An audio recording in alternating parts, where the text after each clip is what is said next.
If you find yourself thinking about food 24/7, it is consuming every thought in your mind and about 95% of your brain capacity, then today's video is going to be absolutely perfect for you. For those who do not know me, hi, I am Michaela. I am a qualified nutritionist, binge eating specialist, the founder of the Undiet Company, and I have helped over 800 wonderful women to completely stop binge eating and end that food noise. Today's topic, we're obviously going to be chatting about food noise specifically, and we're going to be diving in what is food noise. Now, I'm going to let you know a little bit of a secret here. Food noise is definitely common, but it's not normal. So I'm also going to talk about how you can start to overcome that food noise to free up so much of that brain capacity, space, and energy to put towards anything else that you want in your life. So let's get into it. The topic of food noise is something that is definitely very commonly spoken about at the moment. And so I really want to break down exactly what is food noise, but then also how it is probably having a very big ripple effect into every other area of your life, potentially without you even recognizing in some areas, and then what you can actually start to implement to quiet the food noise right down. So without further ado, let's just dive straight into everything. To start off with, I really want to break down what actually is food noise so that you can understand it a little bit more. I like to describe it as if it is a music box of stereo speakers and the volume count constantly keeps going louder, quieter throughout the entire day, but the music never stops playing. It is always there. It is like this constant chatter back and forth. It's almost as if there is a devil and an angel sitting on your shoulders, constantly fighting with each other of this is right, this is wrong, we should do this, we should have that, we shouldn't have that. Do we say yes? Do we say no? Am I a bad person for having that? How many calories are in that? If I have this now, what will I have later? What did I have yesterday? This person just asked me to go out for a spontaneous food adventure, but now I feel anxious. I shouldn't have had that for like it's just that constant. Even saying that out loud, how I just did, it's exhausting. It is so exhausting to feel like you cannot stop thinking about food. It never switches off. And a lot of my clients always say my whole day revolves around what I'm going to have for lunch. It's like you finish that one meal, and as soon as you finish that meal, you're already thinking about what that next meal is going to be. And then you finish that one, and it's like, okay, what's my snack? What's my dinner? You're thinking about food as the last thing before you go to sleep at nighttime. And then it's the very first thing that you think about first thing in the morning when you wake up. And so I like to use this graph, let's call it, to imagine your brain space. So food noise is currently taking up 90%.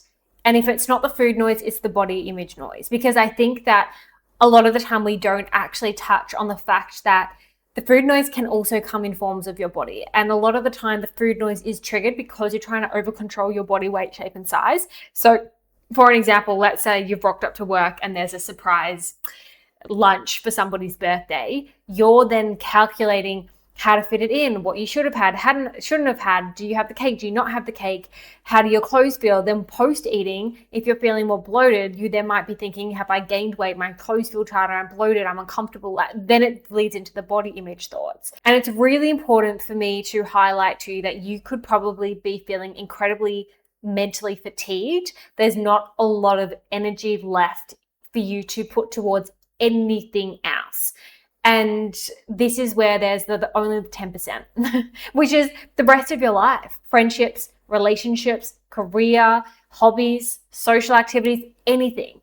That is such a small amount. And you are so tired by the time you finish with this 90% that when it comes to that 10%, it's like you're trying to find anything and everything to put towards it. But it's so difficult. And this is then when you can have really unhelpful body image thoughts. You're fatigued, you end up with brain fog, you start to lack in work, and you don't have any creativity. You feel like you don't really have any fun anymore. You don't feel like you are actually that best version of yourself, and you are just always flat. And the reality is that food noise, it's actually quietly shrinking your world. Because without you even noticing or realizing it, every time somebody says, let's go out here, you might only have 2 or 3 safe restaurants. Your partner has no say in where you're going. You control and dictate everything. If it's a takeaway night, you might have your safe places that you order takeaway from. But if your partner or your best friend or anybody said, hey, why don't we actually just order from the new place that opened up down the road? Automatically you're like, nah, I don't want that.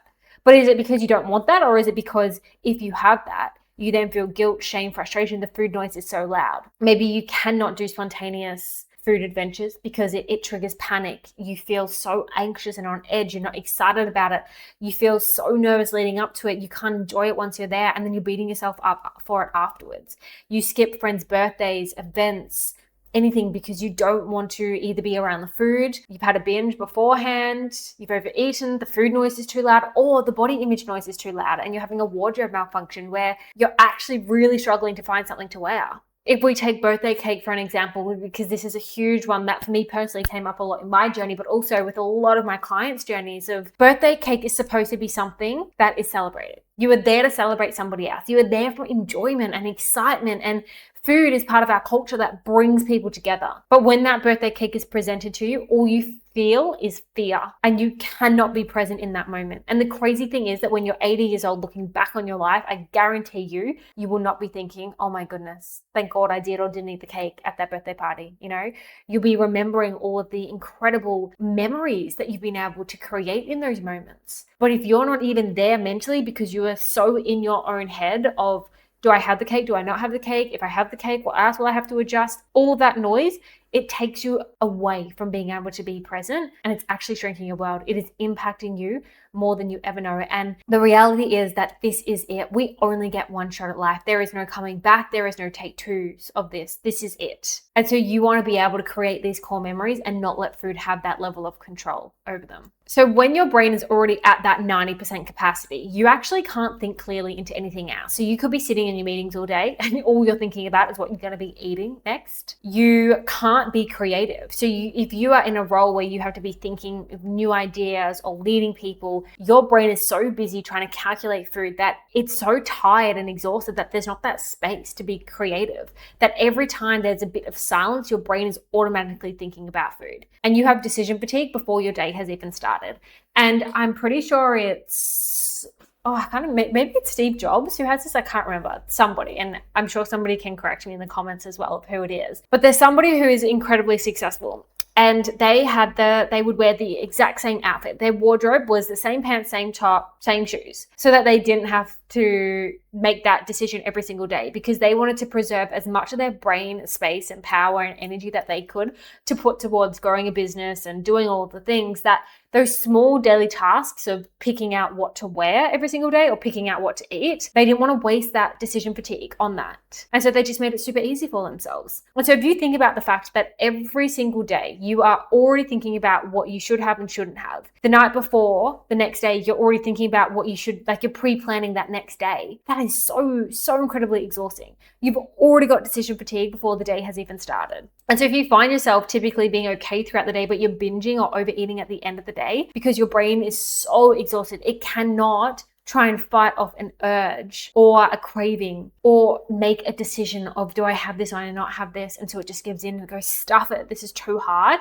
And you just keep going. I really wanted to touch on this because I think that this isn't spoken about enough, but the impact that the food noise actually runs deeper than I feel most women actually like to admit. The first one is intimacy, because when your brain is so full and you're so disconnected from your body, and you don't know how to sit here and drop back into your body, it impacts your ability to be intimate with your partner because you don't want to be seen. You can't concentrate on the moment and the connection that you're supposed to be having because your brain is so full of either thinking about, I don't like how my body looks, I don't want them to see me, X, Y, and Z, or it could be thinking about food that you have had or hadn't had. It impacts your future. So many of the clients that I work with say that one of their biggest whys of going on this journey to heal their relationship with food and to stop the binge eating is because they don't want to pass it on to their children. Because the reality is that this journey is like an onion, and we'll get into this, but for a lot of us, it has come from our parents or grandparents or somebody really influential in our life. This is all learned behavior. We're not born with this. We've learned it somewhere along the way. And so if you don't heal your relationship with food, subconsciously, you will pass it on. Children are sponges. They are monkey see, monkey do. You can tell them one thing, they will absorb what you're actually doing. And every single time another year passes, again and again and again, these are missed memories. It's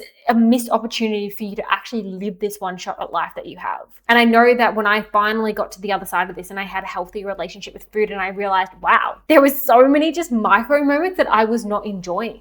If my partner says, let's go on a spontaneous ice cream run, absolutely. If he's taken me out for a date that he's planned and I have no idea where we're going, what we're eating, amazing. Holidays, family events, social events, so many things. This is all impacting that. So it is so important that we get to the bottom of this, stop the food noise, and heal your relationship with food. Now, a lot of the time when women initially come to me for this, they always say, I just wish I had more willpower. And I'm going to bust a huge myth for you right now that this is not a willpower problem. It never was, and it's never going to be. This is where I was describing the onion before. This journey is like an onion, and you will peel back those first few layers and you will realize just how much is actually underneath all of this.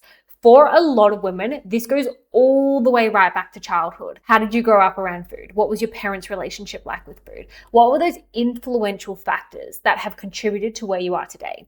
So these are the early roots, right? Diet culture, comments, and it might not even be comments to you directly. You could have grown up in a household where you watched your parents comment on your cousin's body weight or their food choices or their best friend's food choices. Again, children are sponges. They are absorbing everything. And if you constantly hear the people that you love pulling apart somebody else's body or food, you internalize this. And because as humans, we all want to be accepted by our tribe and by our community, because if we go right back to tribal years, if you were not accepted by your tribe and you were shown, you would literally die. So it is a survival mechanism within us to want to be accepted by our community. And so if you hear people within your community that you want to be accepted by, e.g. your parents, if you hear them putting down somebody else, you will naturally think to do the opposite because you think that that is better and you'll be more likely to be accepted and to be praised for that. This can literally all be happening on a subconscious level. So I want you to sit down and really think about what was the environment that you have grown up in around food, around body image. Then we also can lean into the neutral pathways where somewhere along the line, your brain has probably learned that food is a really good way of regulating. And this is because it gives the body a dopamine hit. And so if you're feeling quite low, your energy levels are low or emotional, food could have been that one thing that no matter what else has gone on in life, it's always been a constant. It's always been available, accessible, reliable, and it does make you feel good in that moment. The reality is though that you can create safety nets that have nothing to do with food. Ways of regulating that have nothing to do with food. Now, both of these actually then turn into these automatic patterns. And these are just habits that play in the background. You come home from a really stressful day at work and you head straight to the kitchen. Next minute you've eaten a bag of chips and a block of chocolate. And the thought between that, there was not much. It just happened, just played out. The food noise has probably become so habitual that it's just there. And it's not until it's gone that you recognize and realize, oh, I'm not meant to be thinking about food to this level every single day. There's actually so much more to life that I should be doing and thinking and all of the things. When it comes to your relationship with food, food is always the symptom of something else that is deeper. And this is why I put down here that the food noise, it's never really actually about the food. It's typically about fueling your body properly and there not being any level of restriction, control, safety, emotions, and you cannot think your way out of a neurological pattern. The best way that I like to think of the brain is imagine a forest. You've been walking from one end to the other end so many times, you could walk that pathway with your eyes closed. That is that habitual pattern that is playing out. What you now have to do is carve a brand new pathway. And whilst you're carving this new pathway, you obviously have to cut down cobwebs and cut trees and clear grass and all of the things. Whilst you're busy doing that, this one has to overgrow. It's not just an automatic switch that happens. When you understand where it's come from, we can get closure on that. Understand why it keeps happening, and then we can actually implement what we need to implement to break the habit, create a new one, and move forwards. The coolest thing about our brains, they are a muscle. So just like any other muscle in your body, your glutes. You can go to the gym, train your glutes to have a cute picture bum, can literally train the brain to think different and act different as well. And I want you to think, imagine what you could do with all of that mental space back. With the food noise, it's obviously a lot of panic, it's fear, it's anxiety, it's counting calories. Food is seen as numbers, not food. You're skipping events. You don't feel great in your body. You're constantly battling with yourself. Without that food noise, there's excitement, there's energy, there's showing up for the people you love, there's creating core memories, you're at peace with your body, you feel confident, you feel comfortable. You've got energy to thrive in your work, relationships, friendships. I know it sounds cliche, but getting rid of that food noise, it literally gives your life back. And so you're probably thinking, okay, well, where do I even begin and how do I do this? And how can you actually start to change and stop the food noise? The first thing is that you're going to stop trying to fix the food noise with more food rules. The more times that you go on another meal plan, a diet, calorie counting, the more that you think that if you just tighten the rules, the food noise will get less because it's just a tick box that you have to follow, the louder the food noise actually gets. Because as soon as you deviate outside of these rules that you have set, you spiral. The brain cannot handle it. So the first thing is to get rid of these black and white, all or nothing ways of thinking about food. You have to get comfortable with sitting in the messy middle. And it's going to feel really uncomfortable to start with because your body's not going to feel safe yet. Your body feels safe in being in this one side or the other side, binging or restricting, whatever it is, right? In this middle, it's where you say yes to the chocolate cake sometimes and no other times, where you say yes to the spontaneous adventure and you just go with it. Feels uncomfortable right now. And so you want to start to challenge these little bit by little bit. The next one is to name what is actually underneath. So the next time that the noise, and as I said, imagine it's like a speaker, and as it gets louder and louder and louder, there's a reason. There is a reason why it is getting louder. So I want you to stop and actually check in with yourself. Ask yourself, if you had a friend that came to you and said, hey, Michaela, I cannot stop thinking about food, you'd ask them, well, what's going on? Like, what are you feeling? Ask yourself that way. Talk to yourself as if you're your own best friend. Are you stressed? Are you anxious? Are you tired? Are you overwhelmed? Are you hungry? Have you not eaten enough?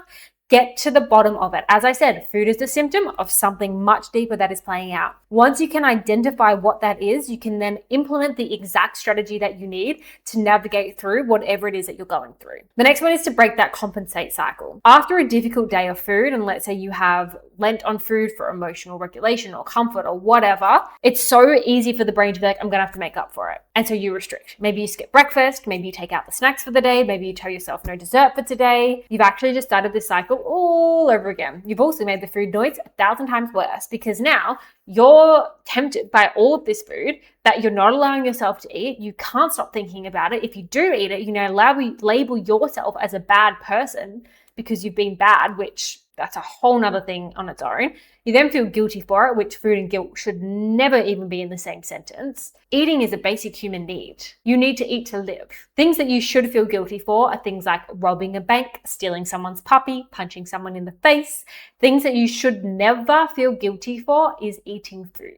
Ever. I don't care what the food is, you should never feel guilty for it. But that's a cycle that you're creating. And then you overeat because you're bad. You're like, stuff it, we've already been this bad, we may as well just go all in, we'll start again tomorrow. And then you're in that loop again and again. And that is just enhancing the food noise every single time. So if you have a difficult day with food, if you have had a binge, if you have overeaten, you do not compensate. You just move on. You know, the craziest thing about our bodies is they know exactly what to do with food. They were designed to eat food, digest food, convert food to energy, and repeat it again and again and again. You will be okay. The next one is to stop trying to logic your way out of it. Maybe you're here and you understand exactly why you do it and still not being able to stop. This is because food noise lives in the nervous system, not the thinking brain. You have to learn how to regulate your nervous system. You can't reason with it. With that devil and angel going back and forth with each other, you can't. It's exhausting. Learn how to stop and drop back into your body, regulate, slow down rather than just acting of, oh, I'm emotional, I need the food. Oh, I'm stressed, I need the food. Like rather than just acting that way, oh, I've been so bad today, so you keep going. Stop. Check back in with your body. Find the strategy that works best for you to be able to do this. This could be holding ice cubes. If you lie down in an L-shaped, legs up on the wall, stay there for 10 minutes, your body goes into a natural stress-free state. Maybe it's talking to somebody, journaling, going for a walk, jumping up and down on the spot, screaming into a pillow, splashing your face with water, whatever. Find something that allows you to regulate your nervous system. And then the last one is get support. For the moment, it's actually happening. Having somebody in real time, in your back pocket, to be able to text and be like, I can't stop thinking about food today, game changer. Then you do actually have something to come back at you that helps you to get rid of that devil and an angel. And over time, your body then eventually gets to a place where it feels so safe in this gray area of, oh, what do you mean? Every day is going to be different. What do you mean my body is not a robot? It's not programmed to eat the same, feel the same, crave the same day in, day out. And you learn that if you actually naturally go with it like the waves in the ocean, life feels a heck of a lot freer and lighter as well. Now you can just take these bit by bit. Obviously, looking at all of that together, it might feel quite overwhelming to be like, oh, okay, I have so much that I do need to challenge. The reality is that with this type of journey, you can't talk your way out of it.